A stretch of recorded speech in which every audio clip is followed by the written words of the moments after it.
Let's talk about atomic orbitals. We want to understand how wave equations give us the number and shape of atomic orbitals. We're going to be using Dr. Manthey's orbital viewer, which you can download from the internet, to graph the probabilities of finding the electrons, to give us what I've called in other places mosquito graphs. We'll start with Sierpinski. Sierpinski triangles are those that are constructed using equations that have a randomness function.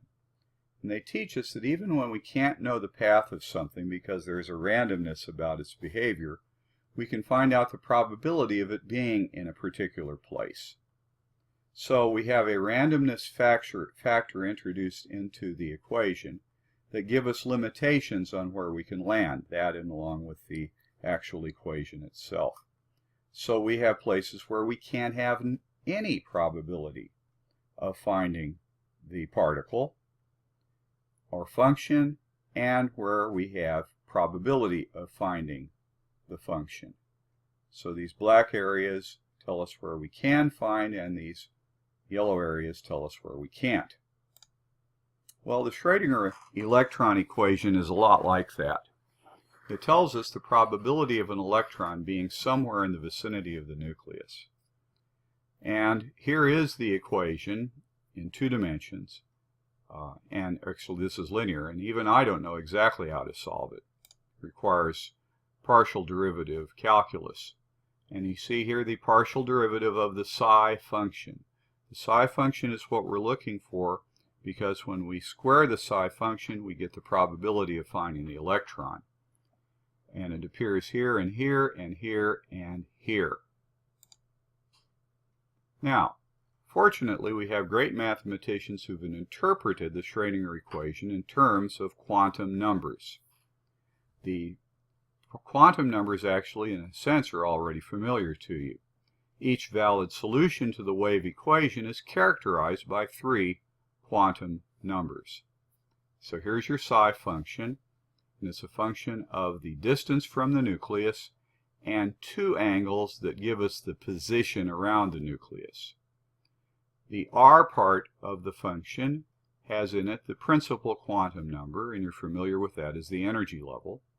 Then we have the orbital quantum number L in this p part of the function, and the magnetic quantum number m is in the f part of the function, which is a function of this angle here.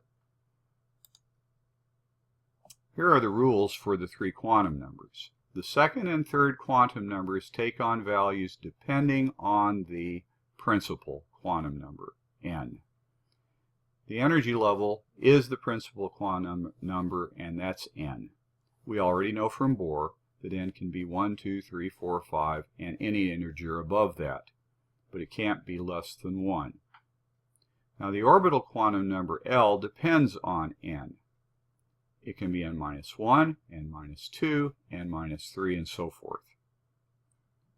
And the magnetic quantum number m, the third quantum number, can go from -L to +L by integers.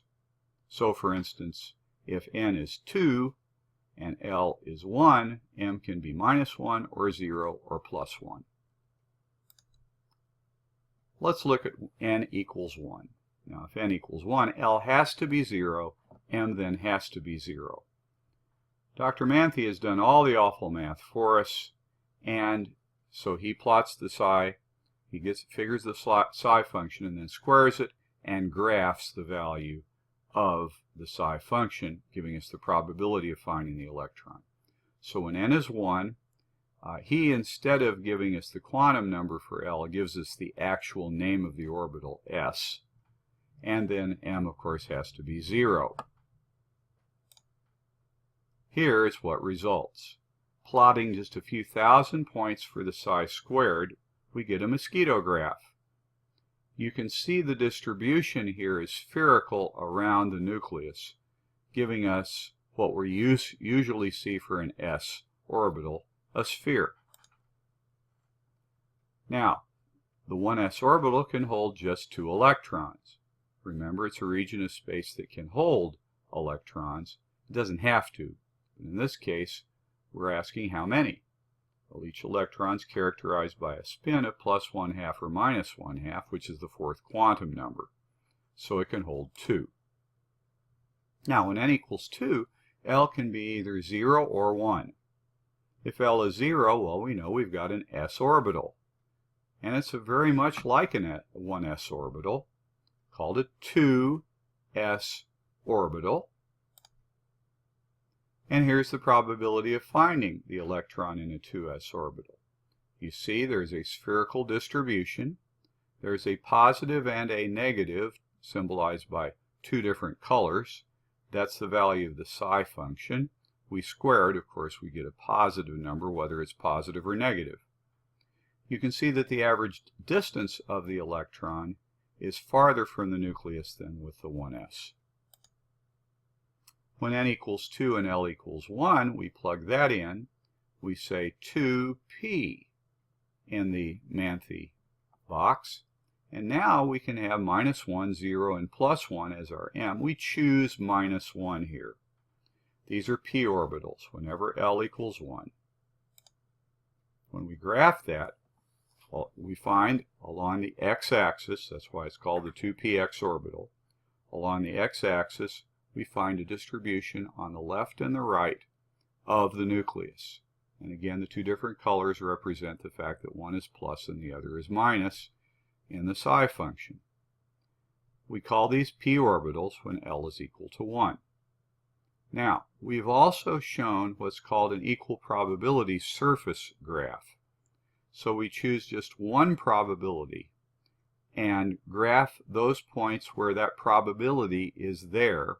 We're going to get a surface, not a mosquito graph.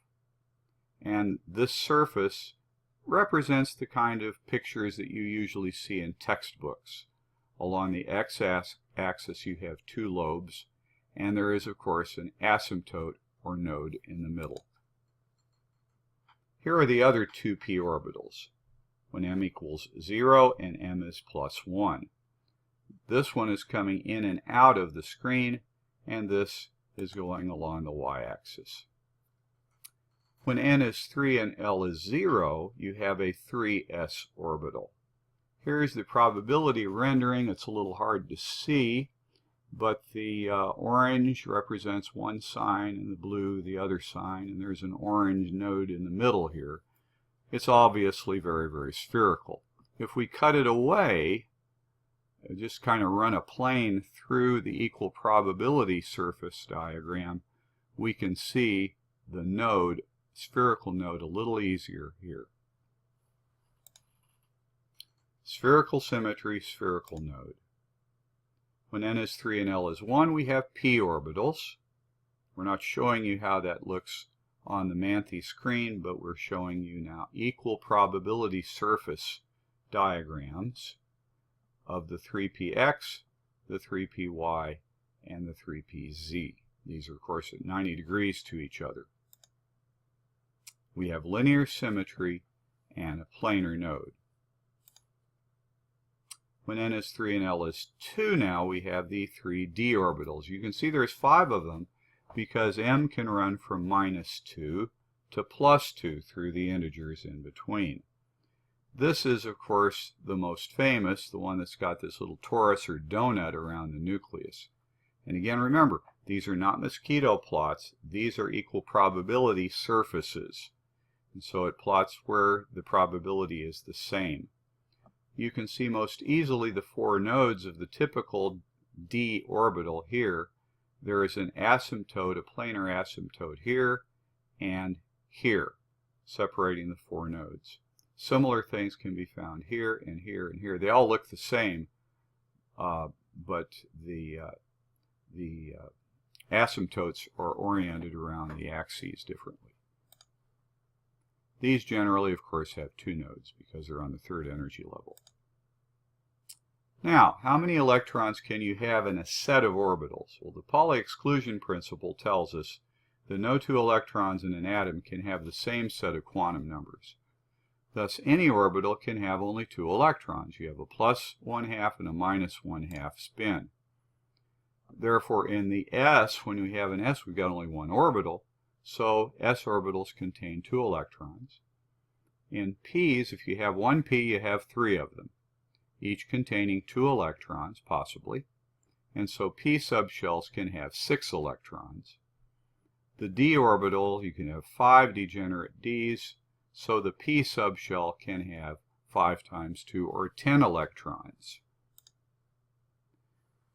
Now, we translate that into the periodic table.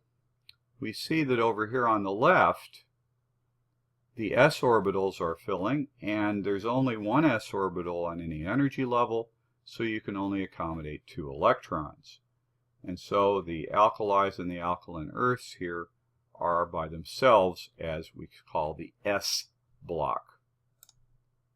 On the right, we have the p block, where p orbitals are filling in. So if you add an electron to get the 5 electrons for boron, the s orbitals are already full, and so you have to put an electron into one of the p orbitals. And then so boron, carbon, nitrogen, oxygen, fluorine, and neon are characterized by 2p electrons. So when we do their electron configurations, that's where we will add the electrons. In the middle, the d block, d orbitals are filling in as we add more electrons and protons to create new atoms. And so scandium now has, and remember, we filled the 4s before the 3d, so scandium is characterized by 4s electrons, 2 of them, and a 3d. In here we are filling in 3d electrons to 3d orbitals. And 5 times 2 is 10, so we have 10 elements in this d block. We didn't talk about f electrons, f orbitals, but you can imagine, since we've been going 1, 3, 5, the next set, the f's, have 7 degenerate orbitals, and when we multiply that by 2 to get the number of electrons and elements that we can have, that ends up to be 14. So each of these rows has 14 elements in them.